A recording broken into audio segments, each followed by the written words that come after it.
ఒక చెత్త వెధవ 200 మంది చితాభస్మాల్ని మార్చేసి ఇచ్చేసాడు కుటుంబ సభ్యులకి. ఒకరిది ఇంకొకరికి, ఇంకొకరిది ఇంకొకరికి. అలా మార్చి ఇచ్చేయడం అనేది ఇప్పుడు బయటికి తెలియడంతో వాళ్ళందరూ లబోదిబోం అంటున్నారు. ఇది ఇంగ్లాండ్లో జరిగింది. వాడి పేరేమొచ్చేసి రాబర్ట్ బుష్ అంట. వాడు 48 సంవత్సరాలు. వాడు ఒక క్రిమేషన్ దీనికి డైరెక్టర్గా ఉన్నాడు.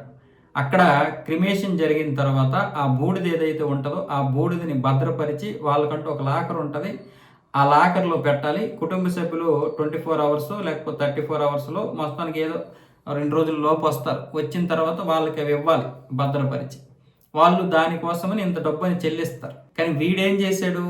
వాడి యొక్క పైత్యం కాదు, వాడి యొక్క సైకోతనంతో ఒకరిది ఇంకొకరికి, ఇంకొకరిది ఇంకొకరికి అలా ఇచ్చాడు. 200 మంది మార్చేశాడు.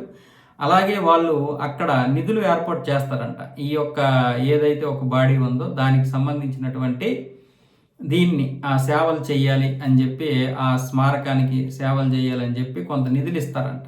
ప్రజలు ఇస్తారు, ఆ కుటుంబ సభ్యులు ఇస్తారంట. అవి కూడా తినేశాడు వీడు. 2024లో వీడి మీద ఇలాంటిది ఒక డౌట్ వచ్చి కేసు నమోదైతే ఆ యొక్క తీగ లాగితే డొంకంతా కదిలింది.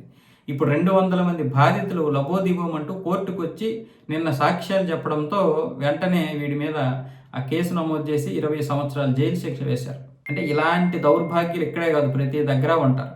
మామూలుగా ప్రతి దేశంలో కూడా వారి వారి కుటుంబ సభ్యులకి మనంత కాకపోయినా వాళ్ళ దీంట్లో చేసుకుంటారు. ఏదైతే అంత్యక్రియలు చేసుకుంటారు వారి వారి పద్ధతుల్లో. అలాగే వేరే వేరే మతాల్లో వేరే వేరే రకాలుగా ఉంటుంది. మరి ఇక్కడ ఇంత దారుణమైనటువంటి పని చేస్తే ఇంకా లాస్ట్ అంటే ఏదైతే ఉందో చివరగా ఒక మనిషి మన కుటుంబం నుంచి చనిపోయినటువంటి వ్యక్తి చివరగా చేసేది ఒక అంత్యక్రియలు. వాటిని కూడా వాడు చేసుకొనివ్వలేదు. ఇలాంటి సైకోలు చాలామంది ఉన్నారు రకరకాలుగా.